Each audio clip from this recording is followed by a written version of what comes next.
Hello guys, so today's video guys, so ituturo ko naman sa inyo ang pag-i-edit ng video gamit ang KineMaster. Okay guys, so una mag-create tayo. Ayan, create. Tapos ang kung gawin nyo guys, lagay nyo natin ng aspect ratio. Itong gagamitin natin, 16.9. Tapos pindutin yung create. Ayan guys, okay. Ngayon guys, tignan nyo yung video nyo i-edit. Okay, so nandito sa camera yan guys. Ayan, sa camera. Okay, tignan natin dito. Ang i-edit natin dito guys, yung solenoid bulb. Ito. Okay, pindutin nyo lang yun, yung solenoid bulb. So updating na siya guys. Hintayin lang natin hanggang mapuno. Tapos click nyo yung X. Ayan. Okay. So, pagka-click yung X, ayan, ito na yung i-edit natin guys.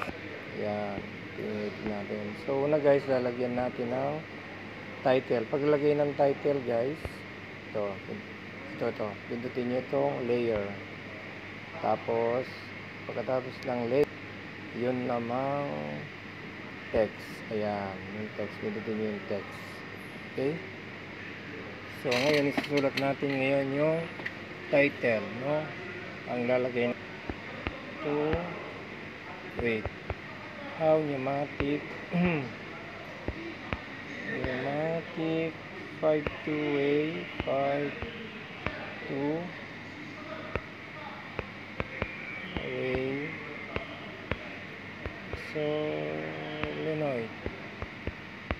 solenoid bulb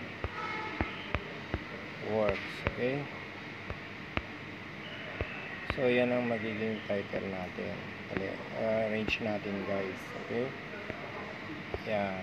So yan ang pinaka title nya guys. So ilalagay natin yung title dito. Yan. O yan. Yan ang pinaka title na. Ngayon guys, lagyan naman natin siya ng background. Ito, lagyan natin ng background dito. Ito, para nababasa siya. Ayan. So kung gusto naman guys, kung i-play mo yan, hello everyone, gusto mo yung lilitaw lang yan, fade, lagyan natin ng fade. Ayan, in animation, tsaka yung out animation, in out animation, fade. Ayan, tignan nyo guys, para pag in nya, fade. Hello everyone, good day. Today I'm going to discuss to you about... Ayan na guys. Ngayon lalagyan naman natin na, siyempre ako yung gumawa, lalagyan natin ng by Enelman. Ayan. Tapos ilalagay natin dito para may parang trademark ba. Yan. Tapos ito guys, tignan nyo sa ilalim guys. Para hanggang matapos yan, mayroon siyang Enelman. Okay guys, so ganun lang. Dire-diretso lang to. Ayan. Para yung Enelman niya hanggang sa matapos yung dulo. Okay guys. Ayan. Ganun lang kasimple yung pag-i-edit dito guys. Ayan. Tapos, syempre sa dulo lalagyan natin ng thanks for watching. Thanks for watching. Tapos, please like and subscribe.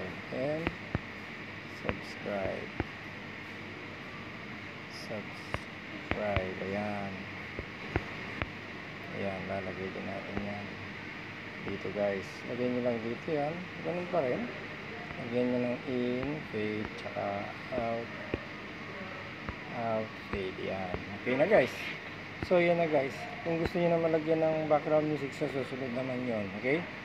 So ito, palalakasin natin yung audio nya guys. Ito, i-volume natin para palalakasin yung audio. Tingnan natin. Hello everyone, good day. Today I'm going to discuss to you about this okay guys. So yan na guys. So tapos na yung guys. Simple print lang. Tapos pag i-upload nyo guys, pindutin nyo itong nasa upper right corner. Ayan. Tapos pindutin nyo lang yung save as video. Ayan. Save as video. Ayan. Saving na siya. Wait pa. Okay. Skip na natin yan. Wait guys. Tapos skip natin yan. Ayan. So hintayin nyo lang matapos yung guys, yung red na yan. hanggang sa matapos para ma-upload na yung ang ibig sabihin matapos para ma-save na sa memory ng cellphone nyo. At pwede nyo na lang guys. Okay guys? So salamat sa panonood. Please like and subscribe.